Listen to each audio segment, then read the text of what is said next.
Creer que la historia no sirve para nada es creer que la mentira es inútil. Hay una batalla por el control de la narrativa. Aquí y ahora van por las nuevas generaciones que arden de furia porque su presente es precario y su futuro no promete nada. Señalan con el dedo a los responsables del desequilibrio y los verdaderos culpables ya están orquestando a quién convertir en responsables. Tienen que cuidarse de ellos y con ellos me refiero a esos seres que su intención es manipular a los que aún no saben qué ha pasado, reescribiendo la historia, usando la mentira como salvación y la rabia de las personas como una herramienta a su favor. Un ejemplo es Carlos Salinas de Gortari. Hoy día propagandistas oscuros y malintencionados buscan manipular la historia para hacerle creer a la gente que este personaje fue de los mejores presidentes que ha tenido México. La realidad es que Carlos Salinas de Gortari perteneció a esa élite global de presidentes entrenados políticamente e ideológicamente por Estados Unidos para desmantelar sus propios países. Él vendió el patrimonio nacional a sus amigos, creó una oligarquía salvaje y sembró con sus políticas el empobrecimiento masivo, la desigualdad estructural y la corrupción sistémica que hoy, 30 años después, millones de mexicanos seguimos pagando con pobreza, violencia y desesperanza. Pero él no se construyó solo. Fue gracias a su padre y familia que lograría ser el presidente que entregó al país a una minoría tan voraz como corrupta. La oscura historia de la familia Salinas comienza con Raúl Salinas Lozano, el arquitecto de una dinastía que fue construyendo su poder a cambio de sacrificar a México. Los espías del Estado le describían como alguien de voracidad conocida por todos. Básicamente su segundo nombre era la inmoralidad. Llegó a ser un funcionario de alto rango egresado de la UNAM, para luego estudiar en universidades muy prestigiosas de Estados Unidos como Harvard. Regresaría a México para terminar siendo secretario de Industria y Comercio. También fue senador e incluso embajador de México en la Unión Soviética. Con estos puestos gubernamentales lograría amasar una gran fortuna. Miren nada más qué carita de buena gente tenía. Se ve que no rompía un plato. Era de Nuevo León. La familia Salinas tiene sus orígenes en Agualeguas, hombre importante y respetado en la política mexicana. Quiso ser presidente, pero Gustavo Díaz Ordaz se quedaría con la silla que Raúl tenía en mente. Seguro le dio dolor de bolas no quedarse con la presidencia, sin embargo ni la sufrió tanto, porque junto con Margarita de Gortari Carvajal, su esposa, que era una mujer de la alta sociedad, formarían una familia muy particular que harían de México su botín, saqueando las entrañas del poder. Esta pareja le heredarían a México y al mundo entero 5 demonios. Hermanos: Adriana, Carlos, Sergio, Enrique y Raúl, sin ningún orden de aparición. Raúl Salinas, hermano de Carlos Salinas de Gortari, ha sido expuesto a lo largo de su vida por sus conductas criminales. Mientras su hermano era presidente, Raúl fue acusado de múltiples delitos como peculado, vínculos con el crimen organizado, lavado de dinero y homicidio. De hecho, lo señalaron por ser el autor intelectual del homicidio de su cuñado, es decir, José Francisco Ruiz Massieu. ¡Qué bonita familia! Ruiz Massieu no solo era el esposo de Adriana Salinas, hermana de Carlos y Raúl, también fue gobernador de Guerrero y secretario general del PRI en 1994. Pero un momento, ¿por qué si se supone que son familia, su cuñado Raúl Salinas mandaría quitarle la vida? Circuló un chisme sobre José Francisco Ruiz Massieu, el cuñado de Salinas, que muy probablemente fue mentira y usado como herramienta política, pero vale la pena agregarlo al archivo porque nos da una idea muy clara de que alguien estaba dispuesto a inventar o hacer lo que sea para perjudicarlo. Pues dicen las malas lenguas que Ruiz Massieu fue descubierto por su esposa Adriana teniendo una relación prohibida con otro hombre que le andaban dando con el pipí en el popó. Perdonen mi mala educación, es que cuando hablo de corruptos me sale lo vulgar. Aparte dicen también que ellos dos se llevaban terrible, es decir, Adriana Salinas de Gortari y su esposo José Francisco, a tal grado que Ruiz Massieu le propinaría una golpiza que provocaría la rabia de la familia Salinas. particularmente de Raúl. Y súmale que tenían diferencias políticas, entonces saliendo de una reunión con varios diputados sería dormido para siempre, a las afueras del Hotel Casablanca en el centro de la Ciudad de México. Después de que el cuñado de Carlos y Raúl Salinas de Gortari, es decir, José Francisco Ruiz Massieu, fuera eliminado, lo que vino después fue tan raro y oscuro como todo lo demás. Su hermano Mario Ruiz Massieu sería el encargado de investigar el crimen, y no por casualidad, no. Lo puso Carlos Salinas de Gortari. Así es, primera incongruencia. ¿El cuñado investigando al cuñado? La trama se puso más turbia cuando Raúl Salinas aparecía como el presunto autor intelectual. Sin embargo, con el paso de los meses se desvió todo. Mario renunció, denunció obstrucciones y terminó él mismo en la mira de la justicia. Era corrupto y vendido como todos, hasta que en 1999... Mario Ruiz Massieu apareció muerto en Nueva Jersey. Según decían, se quitó la vida. Curiosamente, dejó una carta póstuma donde acusaba directamente al entonces presidente y rival de Salinas, Ernesto Zedillo, de estar detrás de su muerte y de la de su hermano. Esa es la versión conocida, pero uno peca de mal pensado. Nada personal, pero hablamos de una bola de corruptos que hacen lo que sea para salvarse el pellejo. Entonces pregunto, ¿y si esa carta no la escribió Mario Ruiz Massieu? ¿Y si fue redactada por los propios Salinas para ensuciar a Zedillo? Porque el contexto lo permite. Zedillo fue impulsado por Salinas, pero al llegar al poder lo traicionó encarcelando a Raúl, ya que se ardió de que Salinas le dejó un paquetote. La guerra sucia entre ambos era clara. En esa pelea, una carta póstuma que limpiara a los Salinas y apuntara directamente a Zedillo era un movimiento tan obvio como perfecto. Y entonces aparece el hilo que todo lo conecta. Juan Collado, el abogado, el mismo hombre que defendía a Raúl Salinas, presunto autor intelectual del homicidio, también defendía a Mario Ruiz Massieu, el fiscal que investigaba no cualquier homicidio sino el de su hermano. El mismo abogado, el mismo despacho, los mismos intereses. ¿Casualidad? Obvio no. Era el operador legal que permitía que los Salinas movieran los hilos desde la sombra, incluso después de muerto Mario. Así que no creo en esa carta. Creo que Carlos y Raúl Salinas usaron el asesinato de su propio cuñado a su favor. Primero para controlar la investigación, después para fabricar un chivo expiatorio y al final para dejar un documento que, desde el más allá, ensuciara a Zedillo y limpiara su propio nombre. Tampoco es que Zedillo fuera un ángel, y no les he contado de la paca, pero eso es más adelante y tal vez en otro video. La justicia mexicana nunca resolvió nada. Por otro lado, el abogado Juan Collado, ese corrupto de manual, terminó preso pero por otros delitos. Pero al final a Raúl Salinas le saldrían bien las cosas, porque pese a su historial infernal lleno de acusaciones graves, sería liberado. Hasta publicó libros el cabrón.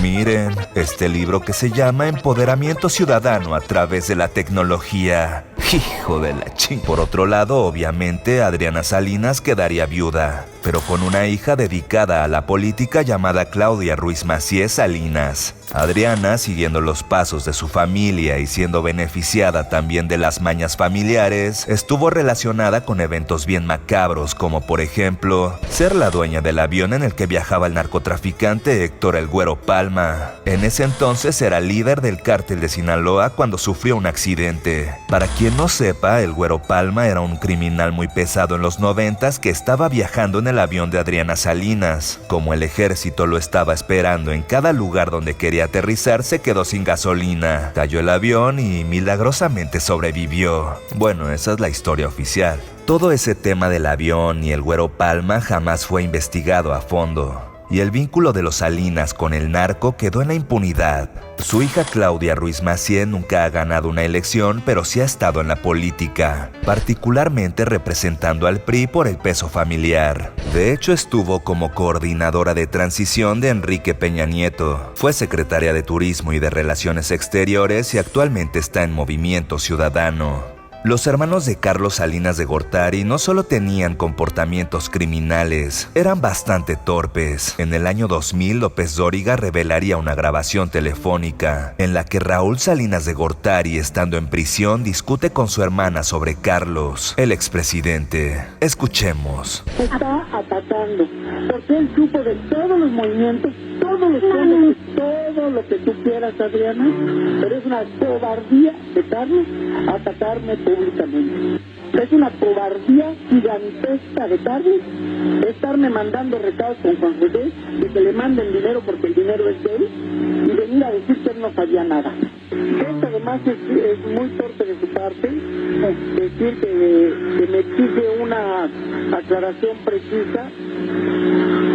Y la voy a dar, Adriana, pues le voy a tomar la palabra. Todo voy a aclarar de dónde salieron los fondos, quién era el intermediario, para qué eran, de dónde salieron, dónde fueron. Y voy a decir qué fondos salieron del erario público para que se devuelvan. Yo creo que con eso la sociedad sí quedará contenta. Entonces, ¿para qué sale con el cuento ese de que me lastimó y que le hizo mucho daño a mí? Hijo, me lastimó de las cuestiones falsas de papeles. Sí, Adriana, lo saqué a través de gobernación por instrucciones de él. No es cierto. Tú me dijiste otra cosa. Eso es, tú lo sacaste y no por órdenes de Carlos. Si no digas mentiras, pero tú me lo dijiste en la Por órdenes de Carlos, compró la casa de Explanada y la compró Víctor Cadena. Estás hablando de los pasaportes falsos. Y eso es mentira y tú me lo dijiste hace 3 años. Muy bien, Adriana, yo voy a aclarar todo en su momento como él me lo está. Sí, pero tú también... No, es una cobardía y una traición de hermano. La pregunta es quién filtró esa llamada tan reveladora y por qué. El mayor sospechoso de esta indiscreción al mismo tiempo que espionaje político es Ernesto Zedillo, porque andaba bien ardido con el expresidente Carlos Salinas, ya que Carlos se la llevó deslindándose tanto de los crímenes realizados por Raúl Salinas como del desmadre económico que provocaría, diciendo en su libro México, un paso difícil a la modernidad, que la crisis económica de 1995 no fue herencia de su gobierno. No, sino de las malas decisiones que había tomado Ernesto Zedillo. El pelón Consuelas le echó la culpa al otro bribón, y este último enardeció. Pero más adelante hablaremos del tema, porque Salinas ese desmadrito pavimentó. Y por otro lado, con esa filtración, Zedillo ponía el pie a los Salinas políticamente hablando de siquiera intentar regresar al poder. Hubo uno de los hermanos Salinas que no la libró. Enrique Salinas de Gortari fue encontrado sin vida dentro de su auto con una bolsa de plástico que cubría su cabeza. Otro miembro más de esa familia acusado de pertenecer a una red de lavado de dinero, obviamente vinculada a Raúl, su hermano. Adriana Lagarde, su exesposa, también apareció en las investigaciones por lavado de dinero en Francia y en Suiza, acusada de formar parte de una especie de clan familiar o una mafia italiana que manejaba cuentas millonarias provenientes del extranjero. La pregunta es, ¿por qué le quitaron la vida a Enrique Salinas de Gortari? Aunque eso pasó en el 2004, entonces ve tú a saber. El tipo tenía problemas en múltiples frentes, es decir, estaba siendo investigado en Francia por lavado de dinero vinculado al narcotráfico. Agentes de la AFI, en lugar de cumplir con la ley, decidieron extorsionarlo. Las personas más cercanas a él, su abogado, pareja sentimental y exesposa, por poner un ejemplo, tenían información privilegiada y no actuaron para protegerlo. Lo que es difícil de ignorar es que le quitaron la vida al hermano de un expresidente y nadie pagó por eso. Qué raro, ¿no? Poco se sabe de Sergio. Es el perfil más bajo de los hermanos y no hay información confiable disponible sobre él. Algunos dicen que sirvió como prestanombres de Raúl y que por si las dudas se amparó. Ve tú a saber, aunque no me sorprendería. Miguel de la Madrid fue el presidente anterior a Carlos Salinas de Gortari. Estando en el ocaso de su vida, aceptaría con Carmen Aristegui pecar de ingenuo al no estar mejor informado sobre la moralidad de la familia Salinas antes de apoyar la candidatura de Carlos. Qué incompetente, ¿eh? Porque para entender a Carlos Salinas de Gortari es fundamental saber quiénes son sus familiares, ya que él, a lo largo de su vida, ha optado por distanciarse de ellos. Pero eso no quiere decir que sea diferente. Culpó a Zedillo de una crisis que él creó, y muy probablemente calculó que le tocaría al siguiente presidente. Dejó solo a su hermano, obviamente, lavándose las manos, y ese tipo de comportamiento le acompaña como sombra a Salinas. Y aunque lo niegue, sí es de no creerse que Raúl pudiera tener $100 millones en Suiza sin ayuda de alguien poderoso, muy poderoso. Desde que llegó Carlos Salinas de Gortari a la presidencia, todo se empezó a poner bien truculento, porque para ese momento la gente ya estaba cansada del PRI y su victoria fue señalada como un fraude, ya que no solo era favorito Cuauhtémoc Cárdenas, el hijo de Lázaro Cárdenas, responsable de la expropiación petrolera, también ocurrió la llamada caída del sistema. En 1988 se usaba por primera vez un sistema computarizado que permitía a los partidos seguir el conteo de votos en tiempo real. Iba ganando Cuauhtémoc cuando a las 8:30 de la noche hubo una interrupción masiva. Cuando se restableció todo, ya iba ganando Salinas de Gortari, y el panista Diego Fernández de Ceballos, como contando un chiste a nivel nacional para que lo entendieran y rieran sus amigos nada más, diría: Comisión del Partido de Acción Nacional. Para otra pequeña distracción, se nos informa en el Comité Técnico de Vigilancia del Registro Nacional de Electores que se cayó la computadora.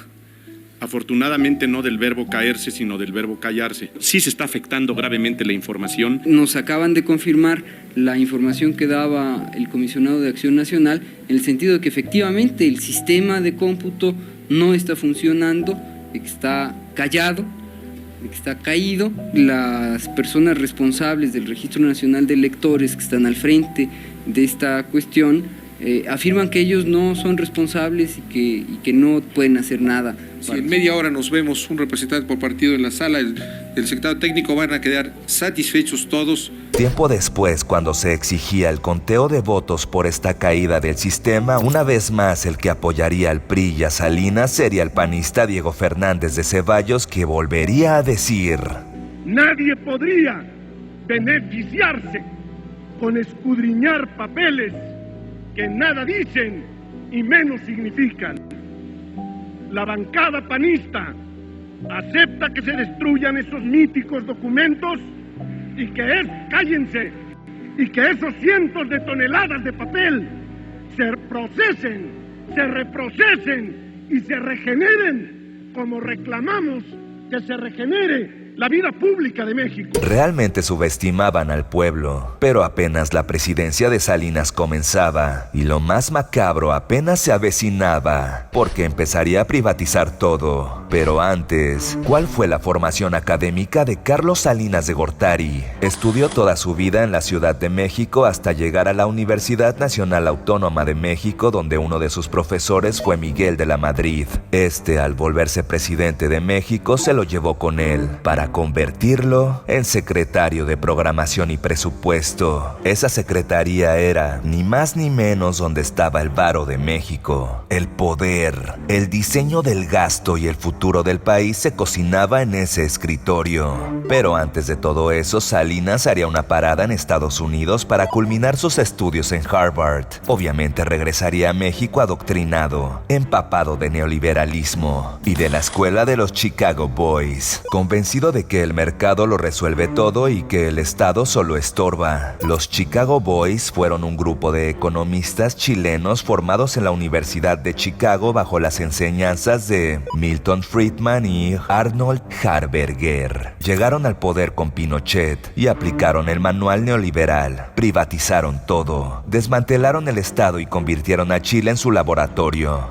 Pues Salinas llegó a México inspirado en ellos y asesorado por Arnold Harberger, que era uno de los cerebros detrás del plan económico de Pinochet en Chile. Pinochet fue un dictador chileno que llegó al poder mediante un sangriento golpe de Estado en 1973 y convirtió a Chile en el primer laboratorio del neoliberalismo, a costa de miles de muertos, torturados y exiliados. Regresando a Salinas de Gortari, siendo el pupilo de Harberger, llegó al poder en México a hacer lo mismo: desmantelar al Estado. Privatizó Teléfonos de México, minas siderúrgicas, todo rematado. Porque eso es justo lo que hacen muchos de esos compradores. Justifican que la infraestructura estaba en muy mal estado. que casi le hicieron un favor al país con quedarse con todo aquel mugrero. Pero la realidad es otra. Usaron una vil estrategia de desgaste previo. Dejas de invertir en mantener las empresas del gobierno, las abandonas, las pudres, las dejas morir solitas y entonces cuando ya son pura chatarra, las malbaratas, llega tu amigo rico, paga 2 pesos y se lleva el negocio. El pueblo aplaude porque ya se quitó ese estorbo y el amigo se forra en lana. El Tratado Libre de Comercio era el acuerdo comercial más ambicioso del momento y Carlos Salinas de Gortari lo presumía como un gran logro de su gobierno. Cuando suelen resaltar lo bueno del Tratado Libre de Comercio, sacan números impresionantes como el aumento de las exportaciones o plantas maquiladoras, armadoras automotrices, millones de empleos, modernización de carreteras y sistemas aduaneros. Pero esos logros no soportan una pregunta simple. Si el Tratado Libre de Comercio fue tan bueno para México, ¿por qué produjo migración masiva y una desigualdad obscena? La gente no abandona su tierra, su familia y su idioma por gusto, ¿eh? Salinas prometió exportar mercancías, no personas. El resultado fue exactamente al revés, y la desigualdad no fue un accidente del modelo, fue una característica de su diseño. De hecho, la única ventaja competitiva de México en ese esquema era una sola cosa: mano de obra barata. Generó empleo de bajo valor agregado de forma deliberada. Mantener esa ventaja requería mantener los salarios bajos, es decir, siempre fue una trampa. Los grandes ganadores de este acuerdo fueron las corporaciones estadounidenses que encontraron mano de obra barata a 2 horas de la frontera y una élite empresarial mexicana que supo posicionarse dentro del esquema antes de que nadie más entendiera las reglas. ¿Y saben quiénes estuvieron desde el primer día del tratado para recordarle a Salinas las inconformidades del país? El EZLN. El Ejército Zapatista de Liberación Nacional se levantaría en armas el 1 de enero de 1994, el mismo día que el Tratado Libre de Comercio iniciaba. Ellos sabían que ese acuerdo comercial solo contribuiría a la profunda desigualdad que había en el país. Estando en Chiapas, tomarían San Cristóbal de las Casas, Ocosingo, Las Margaritas, Chanal y Altamirano. Tenían muy válidas inconformidades y peticiones. Los zapatistas exigían trabajo, tierra, techo, alimentación, salud, educación, independencia, libertad, democracia, justicia y paz. Demandaban la renuncia de Salinas porque sabían que su victoria era un fraude. El famoso se cayó el sistema de 1988. Exigían elecciones libres, algo imposible con un partido que llevaba 65 años sin perder una sola elección, autonomía indígena y que el gobierno cumpliera lo que firmaba. Los combates duraron 12 días. Salinas envió al ejército para reprimir la rebelión. Estaba decidido a aplastar por completo el movimiento zapatista mediante la fuerza bruta. Sin embargo, no contaba con que miles de personas marcharían para presionar al gobierno y exigir un alto al fuego. Desgraciadamente, la lucha del EZLN no terminaría ahí. Solo seguirían siendo engañados por el gobierno una y otra vez. Luis Donaldo Colosio era el hombre que iba a ser presidente, pero lo sacaron del juego unos meses antes de que despacharan a José Francisco Ruiz Massieu, el cuñado de Raúl y Carlos Salinas. En su lugar y aprovechando el furor por el magnicidio, Ernesto Zedillo se apropió de una victoria que no le pertenecía para seguir un modelo hecho en Estados Unidos. ¿Y por qué le quitaron la vida a Colosio? Este es el discurso que dicen le costó la vida. Me he encontrado con el México de los justos reclamos, de los antiguos agravios y de las nuevas demandas. El México de las esperanzas, el que exige respuestas, el que ya no puede esperar. Ese es el México que nos convoca hoy. Ese es el México que convoca mi conciencia. Ese es el México al que habremos de darle seguridad, al que habremos de darle rumbo en la nueva etapa del cambio. Yo veo un México de comunidades indígenas que no pueden esperar más a las exigencias de justicia, de dignidad y de progreso. Al criticar el presidencialismo, la desigualdad y la inseguridad, Colosio rompió el pacto de lealtad con Salinas. Y aunque no hay registro de que Salinas se haya enterado, aunque existe la posibilidad, lo que sí es un hecho es que Colosio se reunió con Andrés Manuel López Obrador días antes de caer. Lo conocí y nos vimos 2 días antes de que lo asesinaran. Un día como ayer, 21 de marzo, cenamos en casa de una amiga común de la licenciada Clara Hushman. Cenamos el 21 en la noche y él al día siguiente salió a la gira.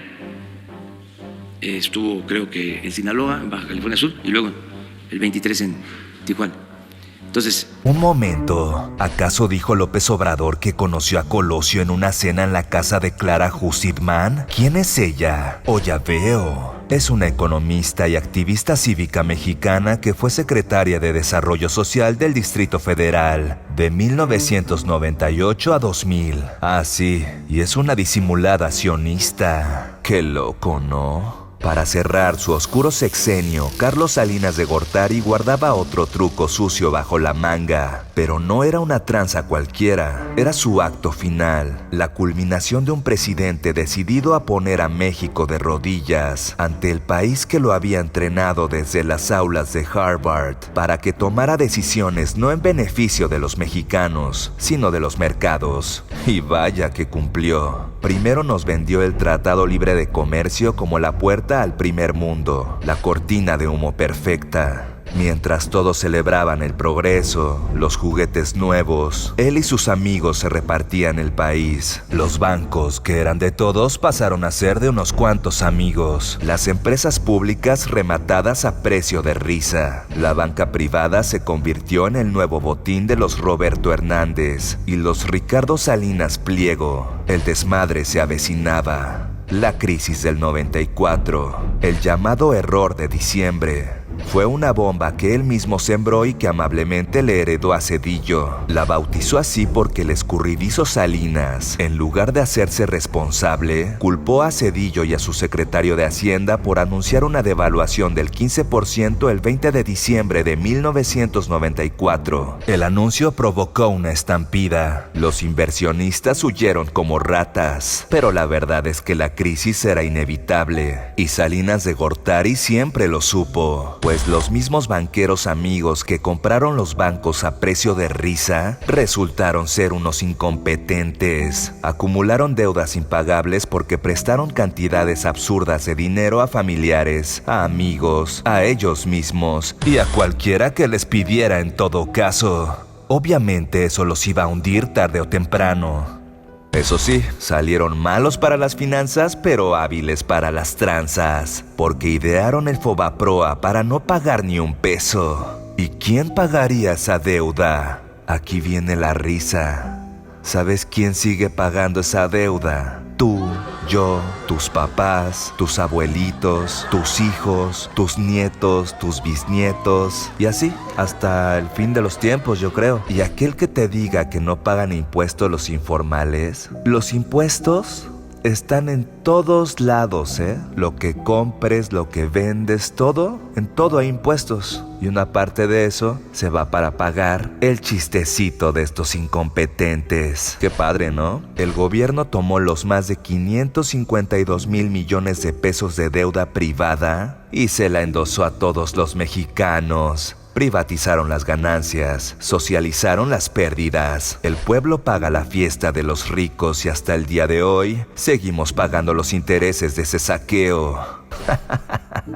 Y esos son los cretinos que te van a decir huevón, que necesitan a las mejores mentes trabajando, que el pobre es pobre porque quiere. Esos son. Te hacen creer que tú eres el culpable de tus males. Hablar de Carlos Salinas de Gortari es como hablar de Porfirio Díaz. Ambos son defendidos por un tipo de persona que, con solo apoyarlos o considerarlos buenos presidentes, te dejan una idea clarísima de su ideología. El argumento que suelen esgrimir es que ambos trajeron progreso a México. Y yo pregunto, ¿progreso para quién? ¿Y a costa de quiénes? Porque el progreso que no se pregunta sobre quién lo paga ni quién lo sufre no es progreso. Es apenas un maquillaje de la historia. Y tanto en el porfiriato como en el salinismo, ese maquillaje se construyó con pueblos desplazados, campesinos encarcelados, obreros silenciados y una desigualdad que, lejos de cerrarse, se volvió un abismo. Así que no me vengan con cifras macroeconómicas ni con trenes que ya no existen. El verdadero balance de un presidente no lo hacen los monopolios que protegió, sino las heridas que dejó abiertas.